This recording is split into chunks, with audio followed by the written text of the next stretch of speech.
कक्षा 11वीं, विषय जीव विज्ञान, अध्याय 2, जीव जगत का वर्गीकरण। इसमें 1 अंक, 2 अंक, 3 अंक के वीडियो बन चुके हैं और इसके बाकी विषय के भी वीडियो बन चुके हैं 11th के। आप प्ले लिस्ट में जाकर के सारा कुछ दे सकते हैं। सब्सक्राइब करने पर सारे विषय के वीडियो आपको दिखाई देंगे। तो चलिए यहाँ पर पहला प्रश्न देखते हैं जो 4 अंक के लिए है और इम्पॉर्टेंट है। प्रोटोजोआ के 4 प्रमुख समूहों का संक्षिप्त वर्णन करिए। तो प्रोटोजोआ के 4 समूह होते हैं। एक होता है कसाभी, दूसरा होता है अमीबीय प्रोटोजोआ या सार्कोडीना, तीसरा होता है स्पोरोजोआ और चौथा होता है पक्षमाभी प्रोटोजोआ। तो चलिए यहाँ पर हम सबसे पहले इसका देखते हैं। कसाभी प्रोटोजोआ ये क्या होता है? तो ये जू फ्लैजेलेटा है। इस प्रकार के प्रोटोजोआ में प्रचलन हेतु एक या अथवा कई कसाभिकाएँ फ्लैजेला पाई जाती हैं। यह प्राय एक केंद्रीय लेकिन कभी कभी बहुकेंद्रीय होता है, जैसे कि जियार्डिया। तो प्रचलन हेतु कसाभिकाएँ का मतलब ये है कि इस तरह ये तंतु जैसे इसमें कुछ संरचना पाई जाती है जिसके सहारे वो आगे की ओर बढ़ता है, तो इसे हम कसाभी प्रोटोजोआ कहते हैं। इसके बाद बात करते हैं अमीबीय प्रोटोजोआ। इनको सार्कोडाइन्स भी बोलते हैं। तो इस प्रकार के प्रोटोजोआ में प्रचलन अंग कूटपाद पाए जाते हैं। ये अपने कूटपादों, तो यहाँ पर कूटपाद का मतलब होता है झूठे पैर, सीडोपोडिया। ये अपने झूठे पैरों की सहायता से सूक्ष्म जीवों का शिकार कर लेते हैं। अमीबी प्रोटोजोआ प्राय एक केंद्रीय होते हैं। उदाहरण अमीबा है। तो इनके पास कोई अलग से प्रचलन के लिए अंग नहीं होते हैं। ये अपनी संरचना खुद ही इस तरह से बना लेते हैं कि आगे की ओर बढ़ सकें। तो इन्हीं को हम क्या बोलते हैं? कूटपाद बोलते हैं। अगला प्रोटोजोआ समूह का है स्पोरोजोआ। इस समूह के समस्त जीव अंतःपरजीवी होते हैं। इनमें प्रचलन अंगों का अभाव होता है। इनमें परजीवी पोषण पाया जाता है। शरीर के चारों तरफ पेलिकल का आवरण पाया जाता है। इनका जीवन चक्र अलैंगिक तथा लैंगिक 2 चक्रों में पूर्ण होता है। उदाहरण है प्लाज्मोडियम और मोनोसिस्टिस। तो इस तरह के ये स्पेरोजोआ होते हैं जिनमें प्रचलन अंग होता ही नहीं और परजीवी होते हैं। फिर अगला चौथा है पक्षमाभी प्रोटोजोआ। ये जलीय तथा अत्यंत सक्रिय के गति करने वाला जीवधारी है, क्योंकि इनके शरीर पर हजारों संख्या में पक्षमाभ सीलिया पाए जाते हैं। सील एक रोम जैसे संरचना होती है। इसका आकार चप्पल जैसे होता है और इसमें इस तरह के रोम पाए जाते हैं हजारों की संख्या में, जिसके सहारे ये आगे की ओर या पीछे की ओर गति करता है। कुल मिला के प्रचलन इसकी सहायता से करता है। इसके शरीर में ग्रसिका गुलेट होती है जो कोशिका सतह से बाहर निकली होती है, जैसे यहाँ पर है। ये एक जगह खुली हुई होती है।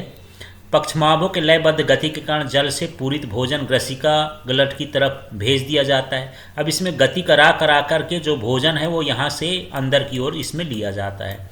तो इस तरह से जैसे उदाहरण है क्या है, पैरामीशियम। तो इस तरह से प्रोटोजोआ के 4 भाग हैं और चारों का भी हम समझ लिए हैं। आगे अगले के क्वेश्चन में देखते हैं क्या है। अगला प्रश्न है यूग्लिनॉइड के विशिष्ट चारित्रिक लक्षण कौन कौन से हैं? तो चलिए यूग्लिनॉइड के लक्षण। इनमें अधिकांश यूग्लिनॉइड स्वच्छ जल में पाए जाते हैं। इनमें कोशिका भित्ति के स्थान पर एक प्रोटीन सी बनी लचीली झिल्ली पेलिकल पाई जाती है। इनमें 2 कसाभ फ्लैजिला पाए जाते हैं। कसाभ का मतलब एक तंतु जैसे संरचना होती है, ऐसे पतली सी, जिसके सहारे वो गति करते हैं। इनमें से एक छोटा होता है, जैसे यहाँ पर ये है, तो एक बड़ा होगा और एक कैसा होगा, छोटा होगा। इसमें क्लोरोफिल भी पाया जाता है। अतः प्रकाश की उपस्थिति में भोजन स्वयं बनाते हैं। प्रकाश की अनुपस्थिति में ये सूक्ष्मधारियों का शिकार करके परपोषण भी करते हैं। उदाहरण के लिए क्या है, यूग्लिना, और इसी से ये क्या बना है, यूग्लिनाइड बना है। अगला प्रश्न देखते हैं संरचना तथा आनुवांशिक पदार्थ के संदर्भ में वायरस का संक्षिप्त वर्णन कीजिए। वायरस से होने वाले 4 रोगों के नाम लिखिए। एनसीईआरटी का ही क्वेश्चन है, देखते जाते हैं। तो सबसे पहले विषाणु की संरचना। तो जो विषाणु का आकार होता है 0.0001, 4 जीरो हैं, और यहाँ पर 0.0035 इतना मिलीमीटर होते हैं। ये अति सूक्ष्म जीव होते हैं। ये मान आपको याद हो तो ठीक है, नहीं इतना लिख सकते हैं कि ये अति सूक्ष्म जीव होते हैं, जिसमें जीव और निर्जीव दोनों के लक्षण पाए जाते हैं वायरस में। इन्हें 3 भागों में बांटा गया है। इनकी रचना जो होती है 3 भागों में होती है, जो इनकी संरचना होती है। इसमें एक प्रोटीन का कैप्सिड होता है, उसमें न्यूक्लिक अम्ल होता है, और इसमें एक आवरण होता है। तो ये 3 भागों से बना हुआ रहता है विषाणु। तो चलिए इसमें समझते हैं क्या है। इसके चारों ओर एक खोल पाई जाती है जिसे कैप्सिड कहते हैं। तो इस तरह से ये खोल हो गई, ये क्या कहला गई, कैप्सिड हो गई। इसमें बहुत सारी छोटी छोटी ऐसे इकाइयाँ पाई जाती हैं, ऐसे छोटे छोटे ये इकाई पाई जाते हैं, जिनको क्या कहते हैं, कैप्सोमियर कहते हैं। और कैप्सिड में कम से कम 12 कैप्सोमियर होते, जैसे 1 2 3 4, इसी तरह से में ये 5 6 7 8 9 10 11 12 इस तरह से कैप्सोमियर पाए जाते हैं। अब कैप्सोमियर मोनोमियर नामक उप इकाइयों से बने होते हैं। अब ये जो कैप्सोमियर, इसके अंदर भी छोटी छोटी इकाइयाँ होती हैं, जिनको क्या कहा जाता है, मोनोमियर कहा जाता है, जो एक पॉलीपेप्टाइड श्रृंखला से बना होता है। कुछ विषाणुओं में कैप्सिड के अंदर डीएनए तथा आरएनए न्यूक्लिक अम्लों की श्रृंखला अनुवांशिक पदार्थ के रूप में पाई जाती है। तो इस तरह से इसकी संरचना होती है। तो फिर से देख लेते, इसके चारों तरफ का आवरण, उस आवरण को क्या बोलेंगे, कैप्सिड। कैप्सिड किन से बना होता है, छोटी छोटी इकाइयों से, जिनसे क्या बनता है, कैप्सोमियर। कैप्सोमियर छोटी इकाइयों से बना होता है, जिनको क्या बोलते हैं, मोनोमियर। अब मोनोमियर के अंदर या कैप्सिड के अंदर क्या पाया जाता है, आरएनए या डीएनए जो है अनुवांशिक पदार्थ के रूप में पाया जाता है। तो इस तरह से ये संरचना होती है। यहाँ आपको ये दिखाई दिया होगा, ये जो बाहर का आवरण है कैप्सिड कहलाया। कैप्सिड जो है बहुत सारे कैप्सोमियर से बनता है। कैप्सोमियर जो बनता है मोनोमियर से बनता है। ये छोटी छोटी इकाइयाँ मोनोमियर कहला गई, और इसके अंदर जो है आरएनए या डीएनए जो है पाया जाता है। अब यहाँ पर ये जो है एक टीएमवी टोबैको मोज़ेक वायरस का ये चित्र बना हुआ है, और जो ये चित्र है ये जीवाणु भोजी का चित्र बना हुआ है। जीवाणु भोजी की संरचना इसी तरह से होती है। यहाँ शीर्ष हो गया, यहाँ कालर हो गया, आच्छद हो गया, तंतुपुच्छ हो गया, इस तरह के वायरस होते हैं। तो अलग अलग तरीके के वायरस पाए जाते हैं। इसके बाद इससे रोग देखते हैं। ये पौधों में विभिन्न प्रकार के रोग उत्पन्न करते हैं वायरस, जैसे तंबाकू का मोज़ेक रोग, केले का हरित रोग, पपीते की पत्तियों का मुड़ना, ये सब वायरस के कारण होता है। ये जंतुओं में भी विभिन्न प्रकार के रोग उत्पन्न करते हैं, जैसे मनुष्य में पोलियो, खसरा, जुकाम, इस तरह के जो रोग होते हैं वो किससे होते हैं, वायरस से होते हैं।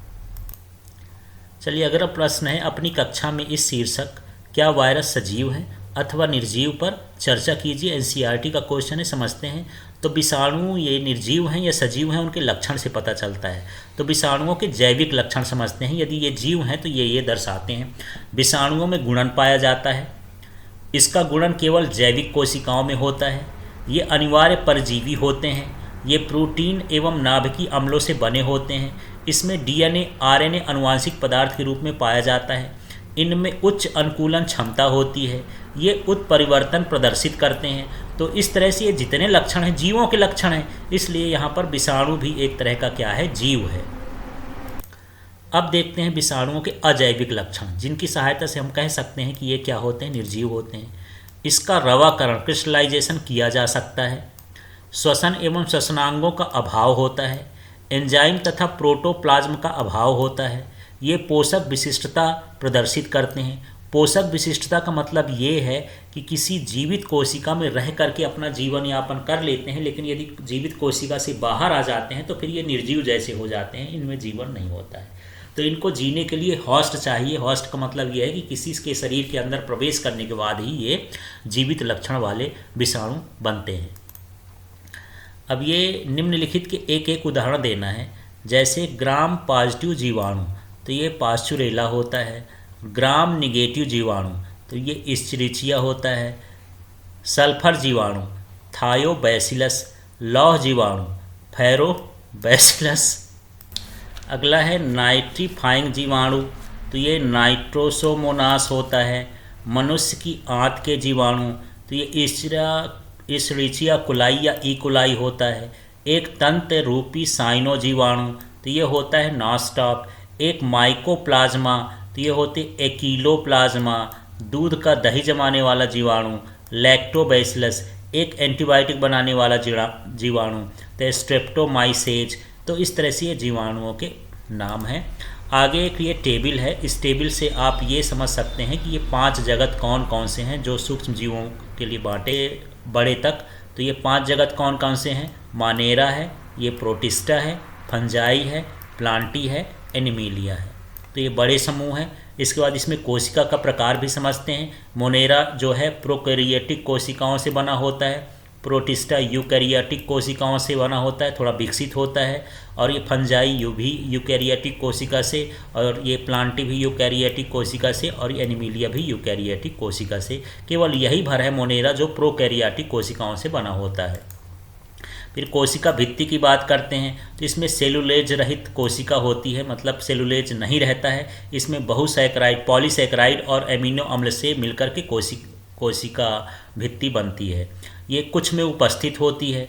इसमें जो फंजाई में जो है सेलुलोज नहीं रहता, काइटिन युक्त रहती है, नाइट्रोजन और काइटिन से बनी हुई जो है इसमें कोशिका भित्ति होती है। और इसमें प्लांटी में जो सेलुलोज सहित होती है जो कोशिका भित्ति होती है। और एनिमिलिया जो एनिमल में होती है, एनिमल कोशिका, जंतु कोशिका, उसमें ये कोशिका भित्ति अनुपस्थित होती है।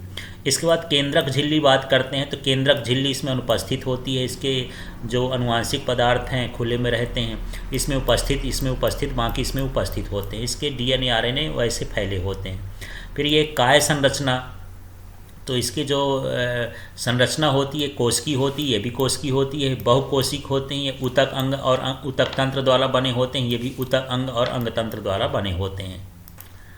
अब अगला बात करते हैं पोषण विधि। तो इसमें स्वपोषी होते हैं, रसायन संश्लेषी एवं प्रकाश संश्लेषी भी हो सकते हैं, कुछ परपोषी भी होते हैं, मृतपोषी भी होते हैं, परजीवी भी होते हैं। तो इस तरह से मोनेरा में सारे तरह के सूक्ष्म जीव पाए जाते हैं। और जो यहाँ पर ये देख लीजिए ऊपर जो है यहाँ पर प्रोटिस्टा है, तो प्रोटिस्टा कैसा होता है? स्वपोषी भी होता है, प्रकाश संश्लेषण की क्रिया करता है, और ये परपोषी भी होता है। यहाँ पर हम देख लेते फंजाई, तो ये भी परपोषी होता है, मृतपोषी होता है, परजीवी भी होता है। अब यहाँ प्लांटी की बात करते हैं तो ये हमेशा स्वपोषी होते हैं। और जो एनिमिलिया जगत के होते हैं वो सभी क्या होते हैं? परपोषी होते हैं। फिर प्रजनन की विधियाँ, इसमें संयुग्मन होता है, इसमें युग्मक का संलयन होता है, संयुग्मन भी होता है, इसमें निषेचन क्रिया होती है, इसमें भी निषेचन क्रिया होती है, इसमें भी निषेचन क्रिया होती है। इस तरह से ये पांचों जगत में ये थोड़ा थोड़ा अंतर है, इनको आप समझ सकते हैं। Thank you. अगले वीडियो में अगले पाठ के बारे में समझेंगे। यदि आपको फिजिक्स का, केमिस्ट्री का, बायो का, इंग्लिश का ये सभी वीडियो देखना है तो चैनल को सब्सक्राइब करिए। सारे सिलेबस के अनुसार आपको वीडियो देखने को मिलेंगे। Thank you.